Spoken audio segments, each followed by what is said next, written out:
des pas sur la neige, les premiers du jour. Qui donc est passé avant moi dans le grand silence blanc? Des pas sur la neige, traces blanches sur fond blanc, sous le grand balancement des sapins couverts d'argent.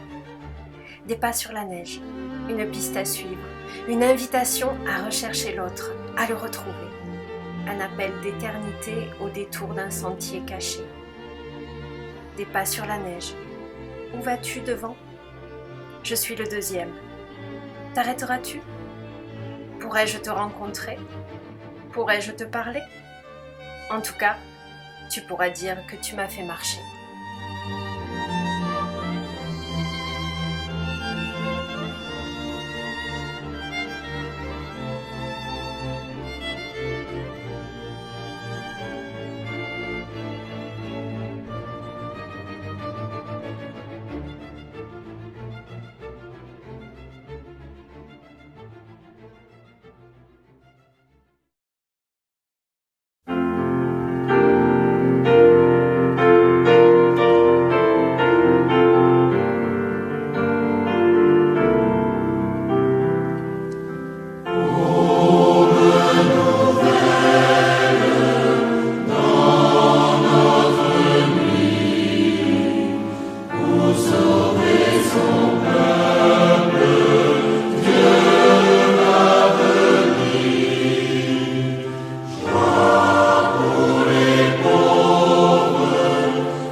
Comme l'aigle peut planer longtemps porté par le vent, nous voulons nous poser en toi pour dire notre louange.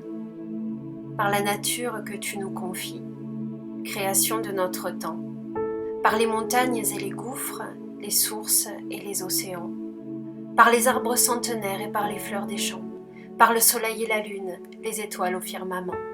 Par ces signes de ta présence dont nous suivons la trace, tu renouvelles notre espérance et nous te rendons grâce. Par les hommes qui sont bons, ferments de notre humanité, par tous ceux qui se battent pour la justice et la paix, par les marques de courage, les gestes de charité, par ceux qui recommencent et qui savent pardonner, par ces signes de ta présence dont nous suivons la trace, tu renouvelles notre espérance et nous te rendons grâce.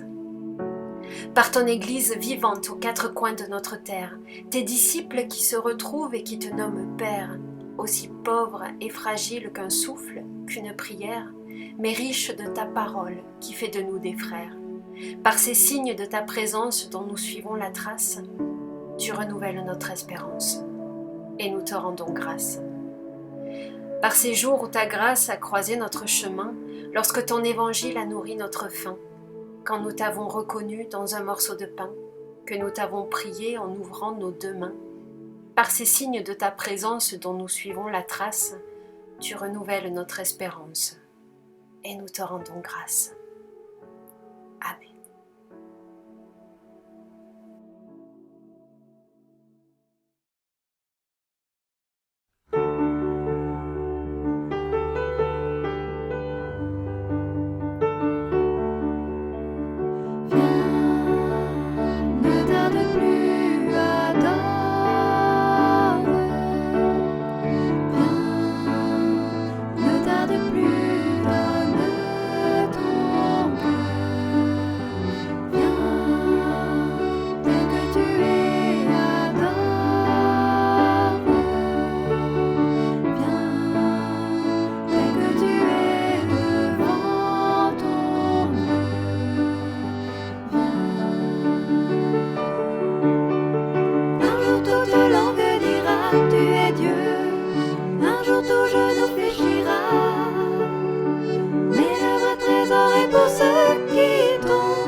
Commencement de la bonne nouvelle de Jésus-Christ, Fils de Dieu.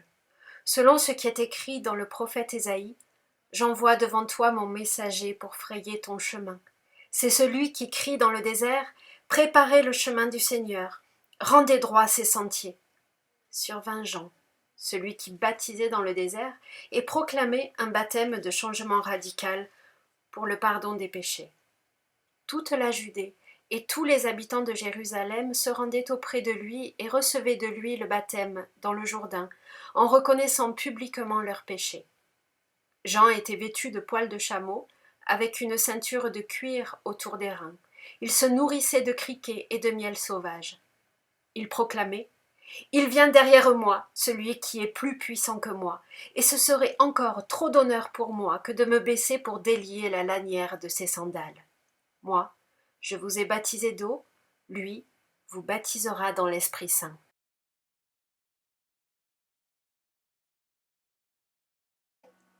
Des sentiers bien droits.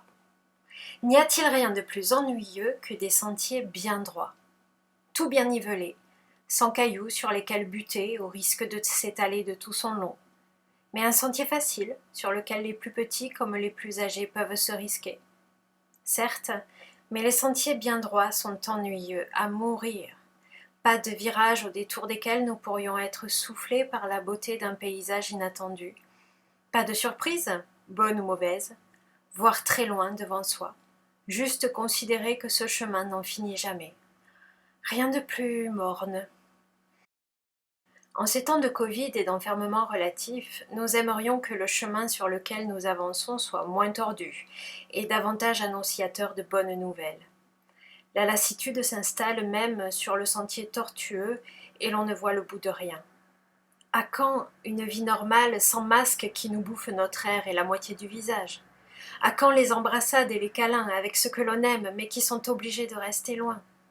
Finalement, un sentier bien droit sans anicroche, même en plein désert, nous ferait du bien.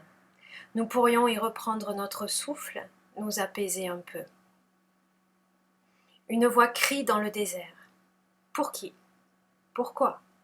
Et puis pourquoi une voix qui crie? Une voix qui crie n'est jamais très audible, elle peut même parfois être désagréable, irritable. Est-ce de la colère? Est-ce de la lassitude? Est-ce de la joie? De l'excitation? J'envoie devant toi mon messager pour frayer ton chemin. C'est celui qui crie dans le désert, préparez le chemin du Seigneur, rendez droit ses sentiers.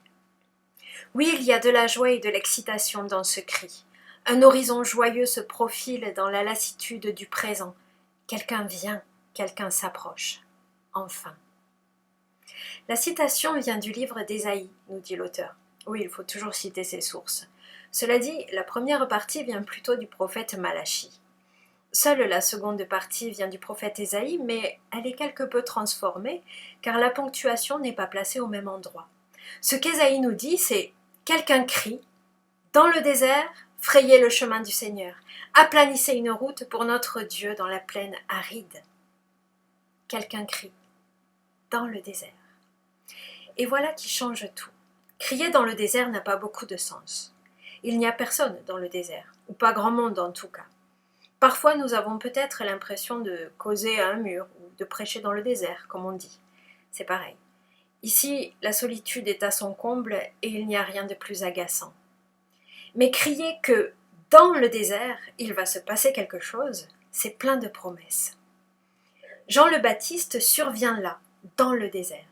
C'est un ascète, un mangeur de criquets et de miel sauvage, vêtu de poils de chameau, ceint de cuir à la taille.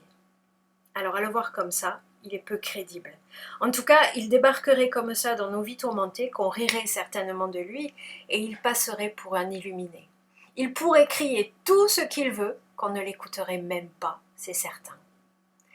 C'est pourtant de ce désert qu'il annonce la venue de celui dont il ne mériterait même pas de délier la lanière des sandales, dit-il. Dans son désert, à Jean, quelqu'un vient, quelqu'un arrive, quelqu'un de plus grand, de plus puissant. Jean avait beau prêcher dans le désert, il y avait beaucoup de monde autour de lui. Toute la Judée et tous les habitants de Jérusalem se rendaient auprès de lui, nous dit le texte. C'est peut-être un peu exagéré, mais c'est dire que la prédication du baptiseur rencontrait un écho important auprès des foules. Comme quoi, la majorité des êtres humains sont plus sensibles aux prédications radicales qu'aux discours nuancés. Bref, quelqu'un crie. Dans le désert, frayez le chemin du Seigneur, aplanissez une route pour notre Dieu dans la plaine aride. Ce quelqu'un, c'est Jean donc. Marc l'évangéliste s'empare du personnage saugrenu de Jean pour en faire l'annonciateur d'une bonne nouvelle. Dieu vient. Rien de plus, rien de moins. Dieu vient. Commencement de la bonne nouvelle de Jésus-Christ, Fils de Dieu. L'ouverture de l'évangile de Marc est fracassante. Un commencement comme celui du Premier Testament et de la Genèse qui nous ouvre l'histoire de l'humanité avec Dieu. Une création renouvelée qui est une bonne nouvelle. Dieu vient. Il arrive en Jésus-Christ qu'il a choisi comme fils. Jésus, dont le nom signifie Dieu sauve, qui sauve d'un danger, d'une maladie, Dieu délivre. À lui seul, le nom de Jésus est déjà en soi une bonne nouvelle. Et Christ, dont le mot signifie oint, Messie. Dire que Jésus est Christ, c'est dire qu'il est ce que son nom signifie. Il est sauveur, il est délivrance pour l'humanité. Il est sauveur et délivrance pour moi, pour toi. Il me sauve de tout ce dont j'ai besoin d'être libéré. de moi-même, de la culpabilité, de mes erreurs, de mes échecs, du vertige de l'insignifiance, de la peur de la mort, de l'angoisse du lendemain. Dans chacun de mes déserts d'ennui, déserts de solitude, déserts d'angoisse, sa voix m'accompagne et me donne un souffle nouveau. Il se ferait un chemin pour m'aider à aplanir mes propres sentiers tortueux. Alors, qu'une voix crie dans le désert à quelques illuminés ou qu'une voix crie dans le désert de ma vie, la nuance importe peu. L'important, c'est cette voix qui annonce sans cesse une bonne nouvelle. Dieu vient en Jésus-Christ. Amen.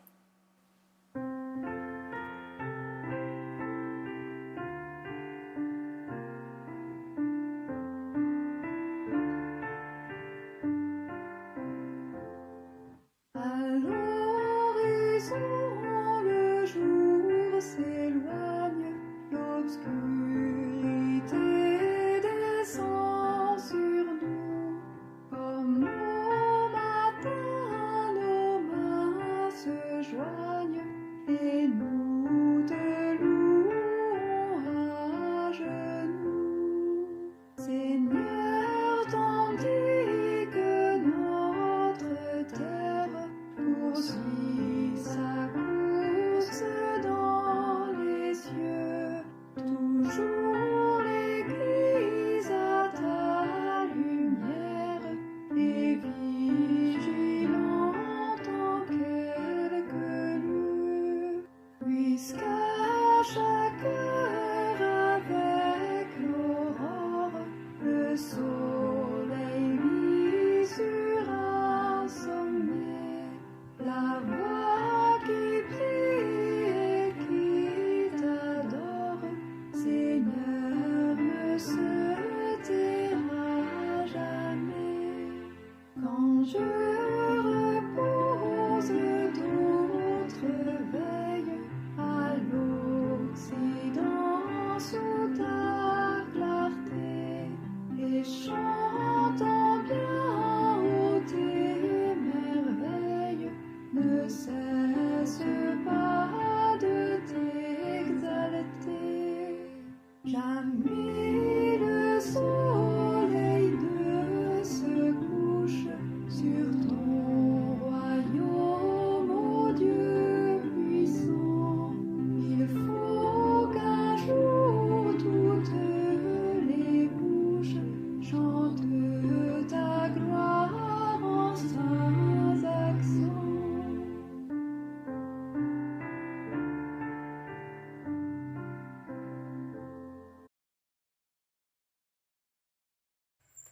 Je crois que demain verra le jour, que demain sera lumière après tant de temps d'attente, tant d'espoir caché, à peine murmuré du bout des lèvres, touché du bout des doigts, après tant de fêtes étouffées, tant de cris morts avant que d'être nés. Je crois que nos yeux s'ouvriront enfin, je crois que naîtront tous les regards des hommes et que le monde entier sera cet œil grand ouvert sur l'aurore de notre terre. Je crois cela alors même que tout tremble et que tout disparaît, alors même que la nuit me semble éternité et que nos mains se tendent pour étreindre le vide, que l'écho de nos pas se perd dans le silence. Et je crois, Seigneur, je crois que tu es déjà la lumière que j'attends. Amen. Au bout de la route, il n'y a pas la route, mais le terme du pèlerinage. Au bout de l'ascension, il n'y a pas l'ascension, mais le sommet. Au bout de la nuit, il n'y a pas la nuit, mais l'aurore. Au bout de l'avent, il n'y a pas l'avent, mais Noël. Au bout de l'hiver, il n'y a pas l'hiver, mais le printemps. Au bout de la mort, il n'y a pas la mort, mais la vie. Au bout du désespoir, il n'y a pas le désespoir, mais l'espérance. Au bout de l'humanité, il n'y a pas l'homme, mais l'homme-Dieu.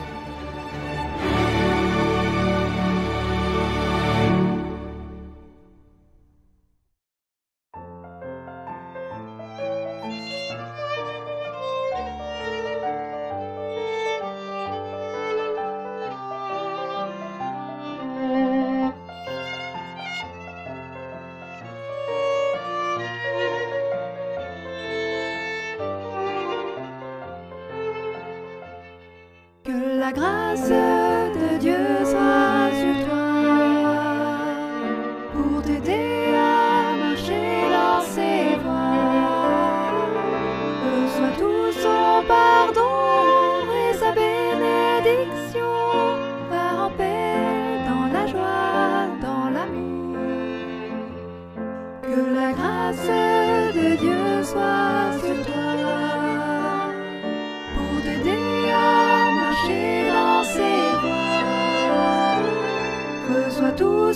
pardon et sa bénédiction. Va en paix dans la joie